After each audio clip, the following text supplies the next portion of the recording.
Bismillahirrahmanirrahim. Assalamualaikum warahmatullahi wabarakatuh.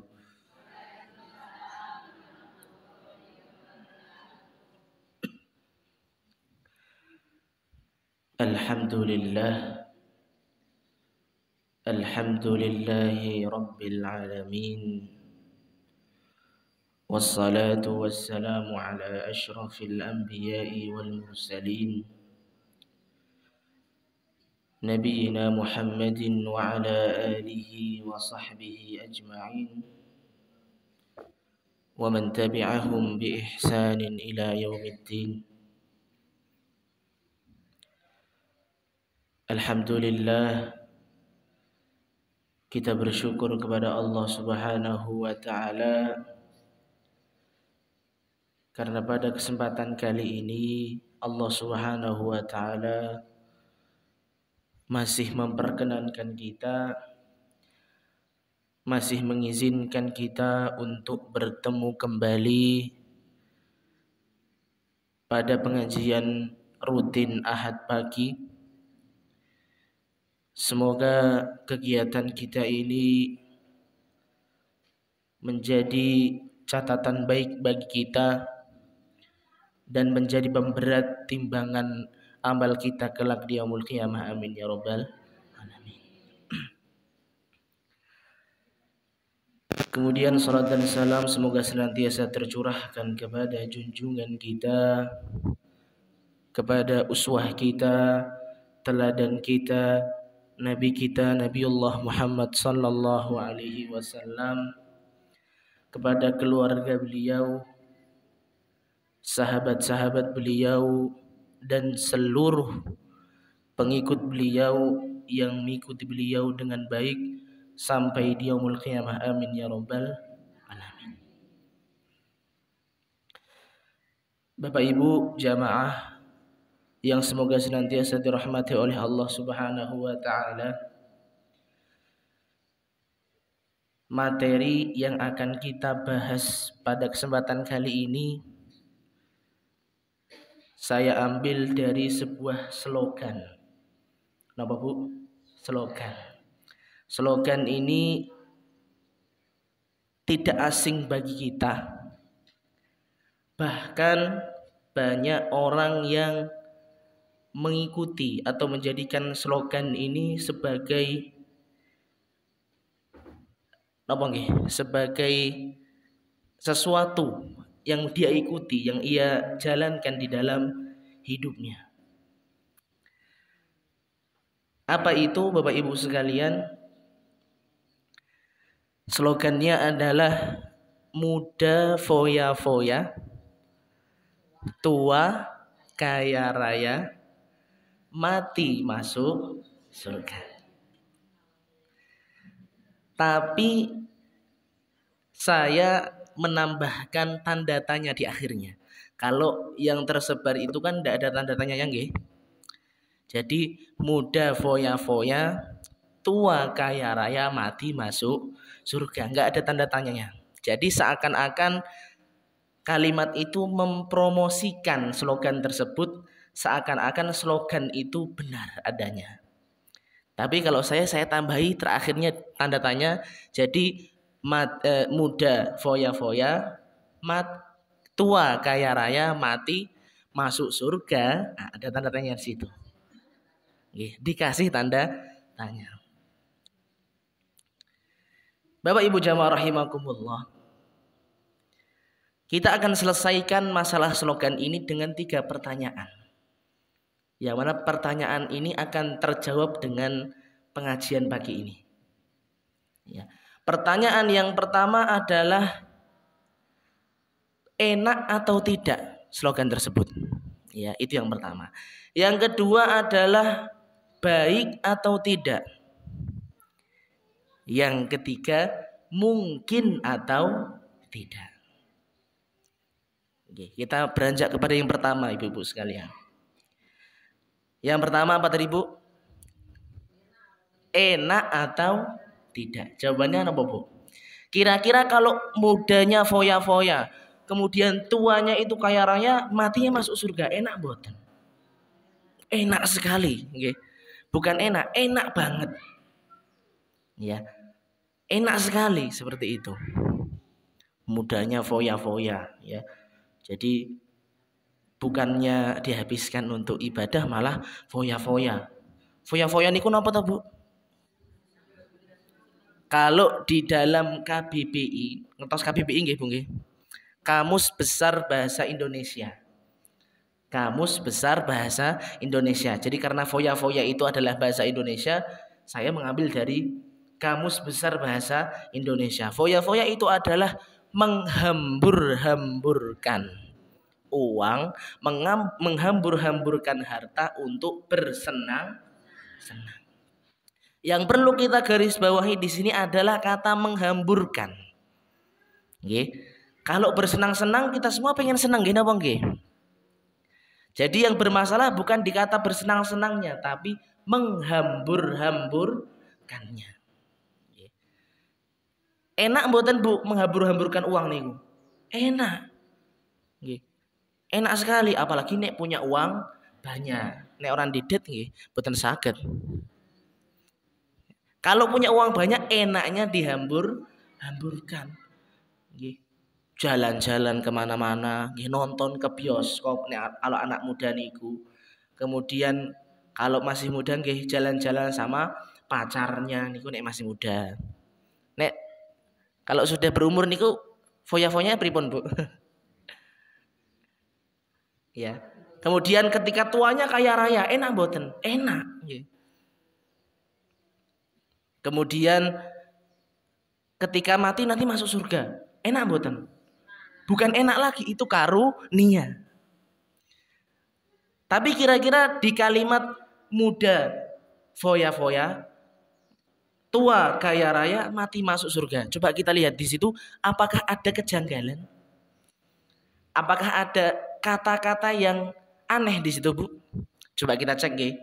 Kata muda bermasalah mboten? Muda tidak bermasalah karena pasti semua kita melalui masa muda. Kemudian foya-foya bermasalah mboten? Nah, satu foya-foya. Kemudian tua bermasalah mboten? Mboten. Kaya raya bermasalah mboten? Tidak. Loh, bermasalah. Berarti kaya tidak boleh. Kalau kata kaya secara umum bermasalah mboten, Bu? Tidak. Kemudian mati bermasalah mboten? Tidak, karena semua orang pasti akan mati. Masuk surga bermasalah mboten? Tidak, bahkan itu karunia. Berarti yang bermasalah hanya satu kata, Bu, napa? Foya-foya. Masalahnya adalah di kata foya-foya. Jadi sudah ketemu nggih, Bu nggih? Jawabannya adalah enak, ya. Jawabannya foya-foya kaya raya masuk surga itu jawaban yang pertama sudah terpenuhi napa? Enak. Enak napa mboten? Enak. Yang kedua, baik atau tidak? Lah. Kira-kira foya-foya itu baik atau tidak Bapak Ibu? Mungkin kalau ada orang yang ngeyel ditanya akan mengatakan baik. Karena baik tidak itu kan relatif. Gini Bang nggih. Ya, baik tidak itu relatif. Mungkin menurut saya baik, menurut panjenengan tidak baik. Menurut panjenengan baik, menurut saya tidak baik. Maka standar hukumnya di mana kalau gitu? Kita kembalikan kepada agama kita. Allah Subhanahu wa taala berfirman dalam Al-Qur'an, "Wa in tanaza'tum fi syai'in farudduhu ilallahi war Rasul." Apabila kalian itu berselisih pada sebuah pendapat, maka kembalikan kepada Allah dan Rasulnya. Cara mengembalikannya gimana, Bu? Jangan misalnya ada masalah keluarga, dikembalikan kepada Allah itu seperti apa? Alah ya wis lah, urusannya Gusti Allah. Apakah seperti itu? Apakah seperti itu? Kalau dikembalikan kepada Rasul gimana? Kan Rasul itu sudah meninggal, pripun? Kalau di zaman sahabat sakit, ketika Rasulullah masih ada bisa diselesaikan urusannya kepada Rasulullah. Tapi kalau sekarang pripun? Para ulama menafsirkan kembalikan kepada Allah dan Rasulnya adalah kepada Allah itu maksudnya kepada Al-Quran, dan Rasulnya kepada hadits Nabi Sallallahu Alaihi Wasallam. Kira-kira kalau di agama kita, foya-foya itu pandangan secara agama baik atau buruk? Buktinya mana Bu kalau buruk? Ayo. Dalilnya kalau mengatakan foya-foya itu buruk mana? Masya Allah. Innal mubadzirina kanu ikhwanas sayat wala tubadzir tabdira, ayat sebelumnya. Dan janganlah kalian itu menghambur-hamburkan harta kalian, jangan bersikap mubadzir, ya. Jangan berlaku mubadzir, ya. Innal mubadzirina kanu ikhwanas syayatin, karena sesungguhnya orang-orang yang bersikap mubadzir, orang-orang yang suka menghambur-hamburkan hartanya, itu saudaranya sinten Bu? Syaitan. Misalnya jenengan punya uang 100.000, kemudian 90.000-nya jenengan infakkan, niku mubazir mboten? 90.000 loh Bu. Mubazir mboten? Sebelumnya jangan dijawab dulu, masih ada pertanyaan yang kedua. Karena 90.000 tadi masih ada sisa 10.000, 10.000-nya untuk beli nomor. Apa Bu? Beli nomor. Berarti 90.000 dengan 10.000 itu mubazir mana? Yang ini cuma 10.000 loh Bu. Alah 10.000 tok ya apa toh? Gitu? Yang satunya 90.000 nilainya besar, yang satunya 10.000. Kira-kira mubazir yang mana? 10.000. Kenapa? Karena mubazir itu bukan identik dengan banyaknya yang dikeluarkan. Bahkan apabila 1.000 rupiah pun, 1 perak pun kalau dikeluarkan untuk hal yang tidak bermanfaat, maka itu namanya mubazir. Ya. Makanya orang yang mubazir itu kanu ikhwanas syayatin. Mereka akan menjadi teman-temannya atau saudaranya syaitan. Okay. Jadi jawaban yang kedua ini kira-kira baik napa mboten Bu? Baik mboten? Tidak baik. Jadi jawabannya adalah muda foya-foya, tua kaya raya, mati masuk surga, itu jawabannya adalah yang pertama nopo? Enak mboten? Enak. Kemudian yang kedua, baik mboten? Tidak baik. Berarti ini adalah enak tapi tidak baik. Contohnya lagi Bu, enak yang tidak baik ini kenapa contohnya yang lain misalnya. Enak tapi nggak baik. Kenapa misalnya? Hubungan di luar nikah. Enak mboten Bu kira-kira? Enak tapi tidak baik. Enak mboten Bu? Saya belum pernah nyoba soalnya. Enak tapi tidak baik. Katanya enak tapi tidak baik. Kalau enak tapi baik, ada mboten? Enak tapi baik. Hubungan yang sah dengan cara menikah. Jadi ketika seorang itu sudah menikah, kemudian berhubungan dengan sah, maka hubungannya akan berpahala. Ketika Nabi sallallahu alaihi wasallam niku wa fi bud'i ahadikum shadaqah. Setiap suami istri itu melakukan hubungan, maka itu menjadikan pahala sedekah untuk mereka. Maka sahabat ada yang bertanya, wahai Rasulullah, ayati ahaduna syahwatuhu wa yakunu lahu fiha ajrun. Wahai Rasulullah, memangnya ada toh orang menyalurkan syahwat itu jadi pahala? Kok bisa-bisanya bukannya ibadah itu biasanya itu enggak enak ya? Kan biasanya ibadah itu susah nggih Bu nggih. Salat nggih subuh niku lagi enak-enaknya tidur harus bangun. Susah napa mboten? Susah. Sedekah misalnya kita punya gaji 1 juta, harus dikeluarkan berapa? 2,5%. Berapa niku? 25.000. Kan lumayan 25.000 niku nggih. Susah mboten? Susah.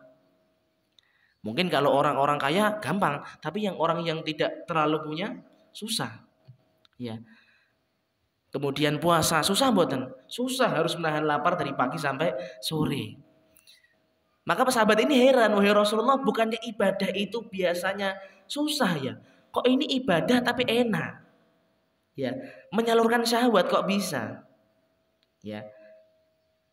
Karena itulah mengapa hubungan suami istri itu menjadi pahala untuk mereka sebagai sedekah. Ya. Jadi hubungan suami istri itu berpahala dan itu enak. Ya, seperti itu contohnya. Kemudian, ya mengenai harta tadi, ya kita kan nggak boleh menghambur-hamburkan harta. Kalau di Al-Quran itu wala tubadzir tabdzira. Kalau di dalam hadis sabda Nabi sallallahu alaihi wasallam niku napa? La tazulu qadama abdi yaumal qiyamah. Tidak akan bergeser kaki seorang hamba nanti pada hari kiamat hatta yus'alu an arba, sampai ditanya tentang 4 perkara. Salah satunya apa, Bu? An malihi, tentang hartanya. Min aina tasabah, dari mana ia mendapatkan, wa fi ma'an faqah. Ya.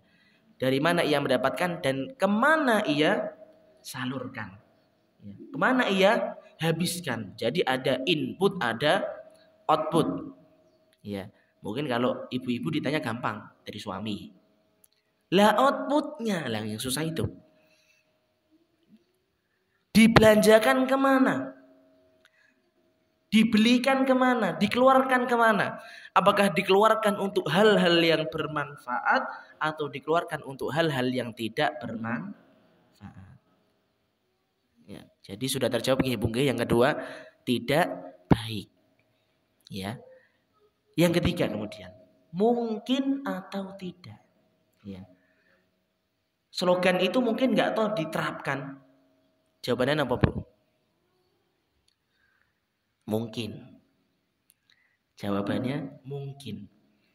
Tapi ya bukan terus mungkin senang ini harus dilakukan ini. Bukan. Mungkin tapi ada tapinya. Ada 2 syarat yang harus dipenuhi kalau pengen terwujud. Yang pertama adalah bisa janjian sama malaikat maut. Itu syarat pertama. Janjian sama siapa, Bu? Malaikat maut. Ya. Wah, yang pertama yang angel rau mau melah ra mungkin gue. Sebentar. Yang kedua, setelah kita bisa janjian dengan malaikat maut, maka yang kedua adalah kita yakin bisa mengubah karakter atau sifat yang sudah mengakar. Kita bahas yang pertama, Bu. Syarat kalau kita pengen mengamalkan atau pengen melakukan slogan ini dalam hidup kita, maka yang pertama kita bisa janjian sama malaikat maut. Malaikat, saya nanti cabut nyawanya 63 tahun aja ya. Nanti saya rencananya itu 62 tahun 6 bulan. Maksudnya 62 setengah tahun itu saya pengen foya-foya dulu. Setengah tahun nanti tobatlah. Iya nek diiyakan sama malaikat. Lah nek ternyata pas sudah 62 tahun 5 bulan, ya, 5 bulan, 62 tahun 5 bulan, jadi masih sebulan lagi, Bu. Ternyata malaikatnya sudah datang, ribonjal. Padahal rencana taubatnya masih 1 bulan. Ya, kadang-kadang kan orang seperti itu, nggih, Bu, nggih. Ya. Wah, ini masih 1 bulan lagi waktu tobatnya. Nanti aja tobatnya. Diajak ngaji, jangan sekarang, bulan depan aja saya berangkat ngaji. Mungkin kalau anak-anak muda seperti itu, nanti nunggu tua wae. Nek wis rodok watuk-watuk lagi semangat ngaji. Nggih napa nggih? Karena nek pengajian anak muda itu biasanya gengsi. Makanya pengajian itu kan biasanya isinya kan yang sudah sepuh-sepuh, yang sudah mulai berkeluarga. Ada yang di sini belum nikah. Biasanya anak muda itu gengsi untuk pengajian. Nggih napa nggih, Bu? Nanti aja kalau sudah rodok wadok-wadok. Ya. Nek sudah sudah nggak ada tenaga, nanti biar pengajian ini diantar sama anak. Iya nek sampai tua.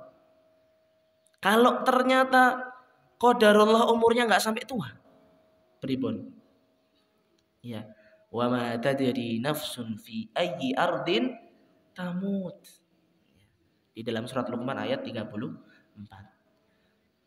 Seseorang itu nggak akan tahu ya di bumi mana atau di tempat mana kapan dia akan mati. Ya makanya kalau kita bisa janjian sama malaikat maut, ya kita boleh melaksanakan. Kalau bisa janjian. Ya.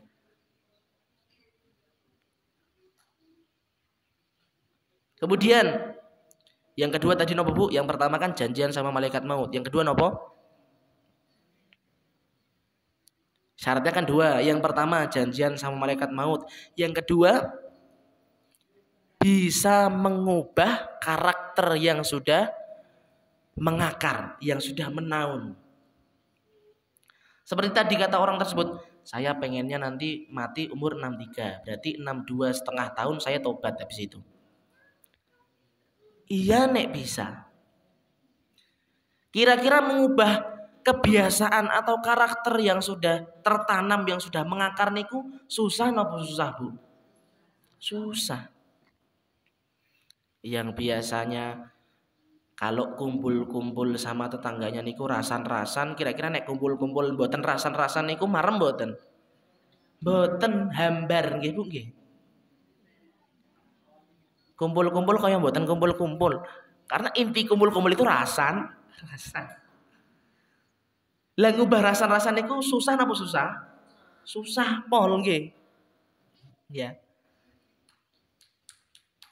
Maka Allah Subhanahu wa taala itu berfirman, ya ayyuhalladzina amanu taqullaha haqqa tuqatih. Ketika Allah memerintahkan takwa, itu takwa dengan sebenar-benarnya. Wala tamutunna illa wa antum muslimun. Dan janganlah kamu mati kecuali dalam keadaan muslim. Maksudnya ayat ini apa Bu? Imam Ibnu Katsir ketika menafsirkan ayat ini, beliau mengatakan man asya ala syai'in. Barang siapa yang ketika hidupnya itu memiliki lifestyle. Napa Bu? Lifestyle. Gaya hidup, pola hidup. Punya gaya hidup, punya pola hidup, punya kebiasaan dalam hidupnya sesuatu, mata ala dalik, maka ia akan dimatikan oleh Allah Subhanahu wa taala sebagaimana lifestyle hidupnya. Kalau biasanya lifestyle-nya baik, maka akan dimatikan dengan lifestyle yang baik. Kalau kebiasaannya itu buruk, maka akan dimatikan dengan buruk. Bisa bayangkan nggih Bu nggih? Kalau misalnya kita punya sesuatu yang buruk, atau kita misalnya senang rasan-rasan, lagi ngerasani ngoten tiba-tiba gitu. Kan repot nggih?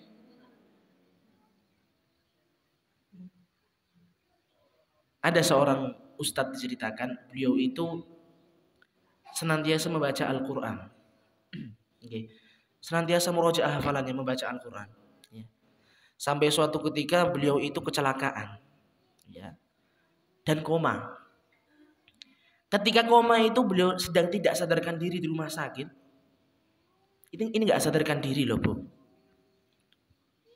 Dalam keadaan terbaring seperti itu, ketika datang waktu sholat, tiba-tiba mulutnya itu membaca bacaan sholat seakan-akan dia sedang sholat. Allahu Akbar. Bismillahirrahmanirrahim. Alhamdulillahirabbil alamin arrahmanirrahim. Itu padahal lagi tidak sadar dan baca surat. Waladdallin amin. Bismillahirrahmanirrahim. Alif lam mim dan seterusnya. Kemudian Allahu Akbar, tapi cuma lisannya aja. Sami Allahu liman hamidah, Allahu Akbar. Itu indah mboten Bu? Indah sekali. Itu kalau biasa hidupnya dengan pola hidup yang baik, punya lifestyle yang baik. Kalau misalnya jenengan punya lifestyle niku ngegame. Sukanya ngegame dan nggak tahu waktu ngegamenya. Misalnya game bola. Main bola sampai ketika azan datang. Kira-kira kalau sudah bentar lagi mau gol niku, enaknya lanjut nopo selesai? Lanjut nggih. Pas gol pripun jan? Kan repot nggih. Ya. Tapi kata Imam Ibnu Katsir, orang itu mata alaihi, akan dimatikan oleh Allah Subhanahu wa taala dalam keadaan lifestyle-nya. Seperti kebiasaannya. Wa man mata ala syai'in, dan barang siapa yang dimatikan oleh Allah Subhanahu wa taala dengan lifestyle-nya, dengan kebiasaannya, bu'itsa ala dzalik, maka nanti pada hari kiamat akan dibangkitkan oleh Allah Subhanahu wa taala sesuai dengan lifestyle-nya di dunia. Kalau yang biasanya di dunia misalnya maling, kemudian konangan sama warga digebukin, Bu, misalnya. Kemudian mati. Bukan berarti terus naik gebukin itu boleh, bukan. Misalnya ini digebuki kemudian mati orangnya. Mati mawon ya kan ini maling. Kemudian nanti di hari kiamat akan dibangkitkan oleh Allah Subhanahu wa taala dengan membawa barang-barang curiannya. Ya, akan membawa barang-barang yang telah dia curi. Ya. Wa may yaghlul, barang siapa yang di dunia itu mencuri, ya'ti bima ghalla yaumal qiyamah, maka pada hari kiamat akan membawa barang-barang curiannya. Malu nggih, Bu nggih. Mosok hari kiamat bawa sendal jepit. Nek korupsi di dunia nggih bawa hartanya rakyat 300 juta orang, itu hartanya dibawa dipikul sama dia. Malu napa mboten? Malu. Ya. Maka waman mata ala dzalik, waman mata ala syai'in bu'itsa ala dzalik. Kita harus berhati-hati dari ini, ya. Barang siapa yang dimatikan dengan lifestyle-nya, dengan keadaan kebiasaannya di dunia, maka dia akan dibangkitkan dengan keadaannya tersebut. Kalau dia di dunia sering bersedekah misalnya, kemudian dia mati dalam keadaan bersedekah, dia sering sujud kepada Allah Subhanahu wa taala, kemudian mati dalam keadaan bersujud, maka nanti pada hari kiamat akan Allah bangkitkan dengan keadaan seperti itu. Orang-orang yang bersujud akan bersinar wajahnya, akan berseri-seri wajahnya di hadapan Allah Subhanahu wa taala. Jadi mungkin kira-kira slogan ini mungkin terjadi apa mboten, Bu? Mungkin dengan syarat. Syaratnya adalah bisa janjian dengan malaikat maut dan bisa atau yakin bisa mengubah pola hidup. Kira-kira mungkin gak kalau gitu, Bu, kesimpulannya? Tidak mungkin. Janjian karo malaikat tapi tidak mungkin. Bahkan Nabi SAW saja, orang yang paling dicintai sama Allah Subhanahu wa taala, kalau seandainya kematian itu bisa diketahui oleh orang, bisa janjian, maka yang paling patut janjian itu adalah Nabi. Tapi nyatanya Nabi tahu mboten ajalnya? Tidak tahu. Kapan beliau itu tahu kalau beliau akan meninggal? Ketika malaikat datang kepada beliau, baru beliau merasa, oh ini sudah ajalku sudah dekat. Tapi semasa hidupnya tidak tahu. Maka mungkin nggak kita mempraktekkan kalau muda itu foya-foya, kemudian mati nanti ketika tua itu kaya raya, mati masuk surga. Mungkin mboten? Tidak mungkin. Ya, jadi yang pertama apa, Bu, tadi? Yang pertama, enak atau tidak? Enak, enak sekali. Yang kedua, baik napa mboten? Tidak baik. Yang ketiga, mungkin atau tidak? Kesimpulannya tidak mungkin. Jadi pola atau slogan ini seharusnya ditambahi tanda tanya di situ agar orang-orang itu tidak salah paham sehingga menjadikan slogan itu ya jalan yang ia anut, yang ia tempuh dalam hidup dia. Ibu-ibu jamaah rahimakumullah, Mungkin ini sedikit yang dapat saya sampaikan. Apabila banyak sekali kata-kata yang kurang berkenan di hati, saya mohon maaf yang sebesar-besarnya. Karena ngaji itu enaknya sebentar saja nggih Bu nggih. Ya, karena ngaji lama-lama itu juga membosankan. Nggih napa nggih Bu? Setuju nggih? Ngaji itu sebentar saja yang penting intinya dapat. Ini intinya dapat mboten Bu? Dapat nggih? Kalau ditanya bisa diulangi nggih. Kira-kira slogan ini enak mboten? Enak. Baik mboten? Tidak baik. Mungkin mboten? Tidak mungkin. Jadi kesimpulannya slogan ini boleh dipraktekkan dalam hidup mboten? Tidak boleh dan tidak bisa. Ibu jamaah rahimakumullah. Sekali lagi apabila banyak kata-kata yang kurang berkenan di hati, saya mohon maaf yang sebesar-besarnya. Mungkin sebelum saya tutup, karena kita nggak pernah buka tanya jawab nih, mungkin kalau ada pertanyaan kami persilahkan.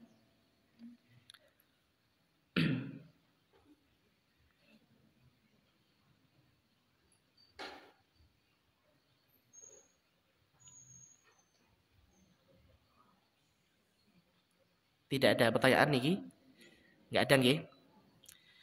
Kalau gitu kita tutup pertemuan kita. Wabillahi taufiq wal hidayah wal ridha wal inayah. Wassalamualaikum warahmatullahi wabarakatuh.